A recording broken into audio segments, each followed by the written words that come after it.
This week was one of those weeks in the workshop where there's no easing into it. We've got 2 campervans on the go, and both have jobs that can't be undone once you start. On the Mercedes Sprinter, we're cutting out a window, and the second that cut goes in, there's no going back. Then we're pushing on with some big progress, including the pop top base and the floor going down. Alongside that, the MAN TGE is moving forward too, with more pop top progress as we keep both builds rolling at the same time. So if you like real workshop progress, the stressful bits, and the satisfying transformations, then you're in the right place.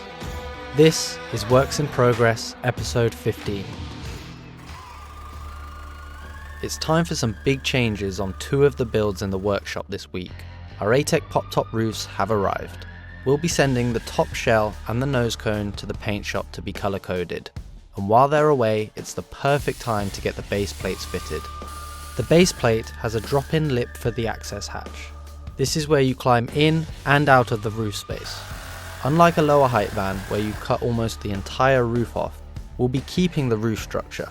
That gives us support for the bed and the solid surface to bond to the new roof. We only really need a way of climbing in and out of the new roof space, so this little rectangle has to go. The easiest way to avoid a lot of cleanup is to have an extra pair of hands below with a box ready to catch any bits falling from above. It goes without saying that eye protection is a must here. The access hatch sits between the roof beams so that there's no need to reinforce the area. We've seen some horror shows where roof beams have been removed without reinforcement, and given they provide strength around the seating area, in the event of an accident, you'll be held responsible should that structure fail. The base plate is then hoisted into position and the van is moved to the unit next door, where we'll weigh the new roof plate down to ensure a perfect seal while it cures. Our client for this MAN TGE wants a longitudinal bed, meaning they'll be sleeping front to back instead of across the van. So instead of side flares, we're fitting a window into the near side rear quarter section. It's a top hinge window, so it opens safari style. It's got a full blackout blind for privacy and a fly mesh to keep any uninvited guests out. This is where you have to take your time. You measure, mark, and check it again, and only then do you commit to the cut. As long as you get this prep right, it's actually a pretty straightforward process. Back over on the Sprinter, Dusty's measuring up for a storage pocket that will fit below the table in the seating area, creating a valuable bit of storage in an area that would otherwise be a wasted space. The framework you can see here will become a mounting plate to secure the pocket to the body of the van. He's cutting the notches to allow for elasticated retaining straps. These are what keeps anything stored within the pocket from escaping while you're in transit. He checks the fit and transfers the cutouts across to the framework. He then dry fits an LED track that we'll use to light the storage pocket. We put these on the same switch as our floor zone lighting. Before the material can go on, he dismantles the box. Wrapping a fully assembled box is how you end up fighting corners, getting wrinkles, and leaving messy edges. By breaking it down, you can wrap each section cleaner and hide seams better.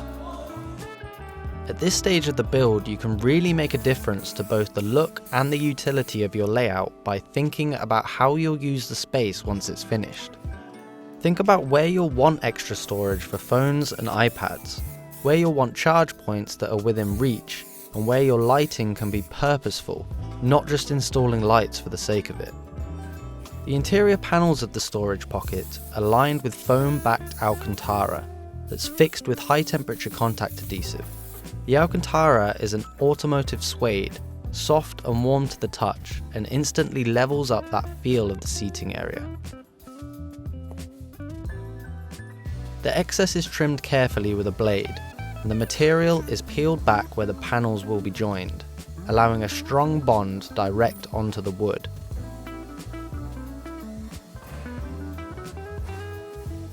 Now the pocket goes back together. This is a satisfying bit because you go from a pile of neatly wrapped components back into a single finished unit. Dusty screws everything back up, putting it together so that the structure is solid again, and the Alcantara edges disappear into the joins.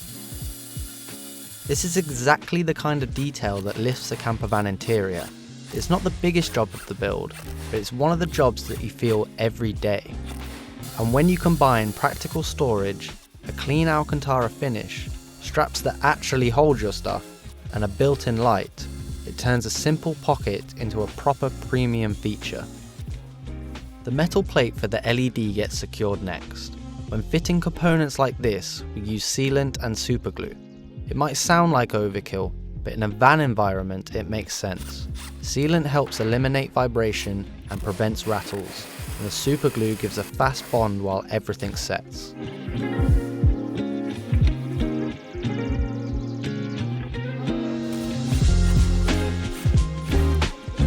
With the structure sorted, Dusty installs the LED lights. It's not about looking good. In the evening, when you're sat down and just want to grab something quickly, that soft light makes the van feel more refined and more usable. And finally, it's time to try it for size in the van. This is the real test. No weird gaps, no awkward angles, just a neat integrated storage pocket takes a dead cavity and turns it into something genuinely useful.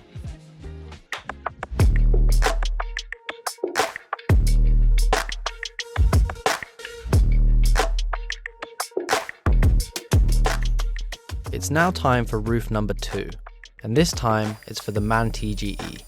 Although the measurements are different to the Mercedes Sprinter, it's pretty much the same process, and the hoist makes it easy to lift up and lets us keep the momentum going to the next jobs.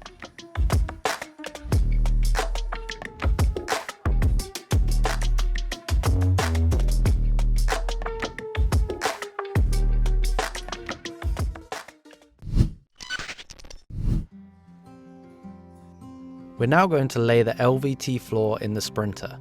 There are a lot of options when it comes to laying a floor in a campervan. You can batten the floor, use PIR insulation board, and then reuse the original factory floorboards. Or you can lay closed cell insulation with a 12mm ply floor topper. We don't like either of these options. Everyone does it their own way. Our way is certainly not the only correct option, but it's what we've done for over a decade, and we're yet to find fault with it. We chose not to soundproof the metal floor, given that it's already ribbed. All that extra weight for almost no benefit feels out of the question. We bond our rigid floor directly to each floor ridge, dampening any vibration and creating a thermal gap with polyurethane. For the floor, we installed a sandwich panel with a layer of lightweight poplar plywood on each side and an XPS foam core for insulation and weight control. It also gives an extra layer of noise reduction. On this Sprinter, we're finishing the surface with a glued down limed oak luxury vinyl tile, cut to be laid in a herringbone pattern. These tiles provide a tough, durable surface that can withstand scratching from muddy boots and outdoor gear. It's fully waterproof too, which is always a big plus in a leisure vehicle where the water is never far away. But the big advantage of this style of flooring has over lino is that it can be removed one tile at a time should it ever get damaged. Removing and replacing a piece of lino once the furniture is finished is a massive job, and it can be very costly. We'll be stopping the LVT between the wheel arches to fit a black rubber floor covering in the garage. This gives our client a solid traction and helps stop gear sliding around while in transit.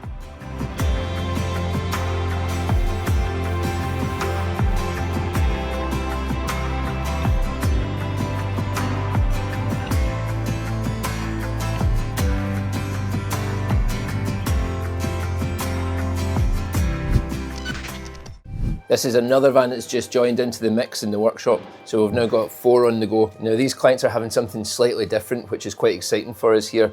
It's got the standard kind of layout with the bathroom in the middle here on the driver's side, and then the kitchen on this side. However, when we come in here, they're not going to have any seating area at the front here. This is all going to be storage. They love the life of their little dog, and so we're having a little kennel built in at the front here with a Wildworx grate on it.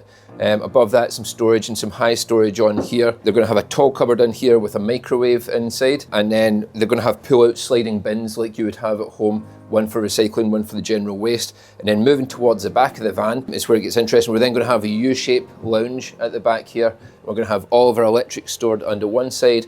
We're going to have our hot water and hot air ducting and in our trimmer kit underneath there. And then from the back, we're going to have two big long pull-out drawer slides, which we're going to put our Euro crates in that we like to put into the garages. The girls that have ordered this, they've had this kind of layout before. It works for them.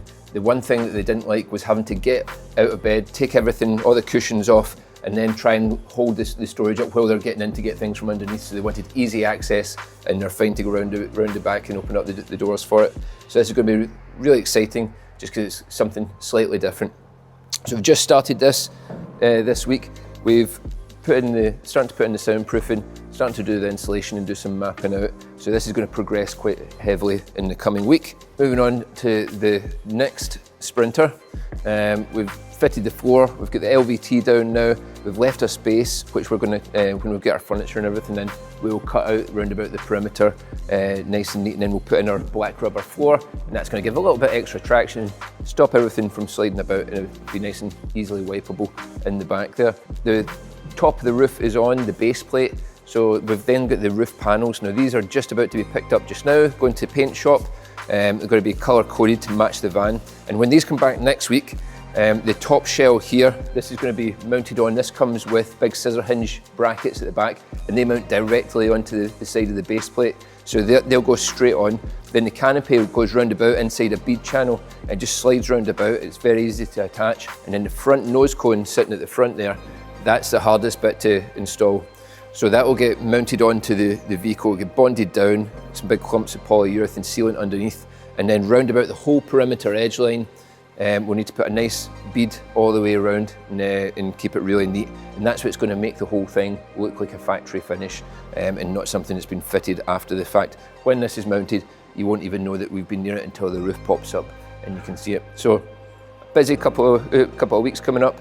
Lots of parts arriving for all these vans, and 4 on at the one go. We've also got some other changes happening here at Wildworx, which you'll see across the next few videos. We've got some big things happening which we're really excited about. Thanks very much for watching, and if you like seeing what we do, how we build vans, and you want to follow the progress of these builds, don't forget to hit that subscribe button, and we'll see you in the next episodes.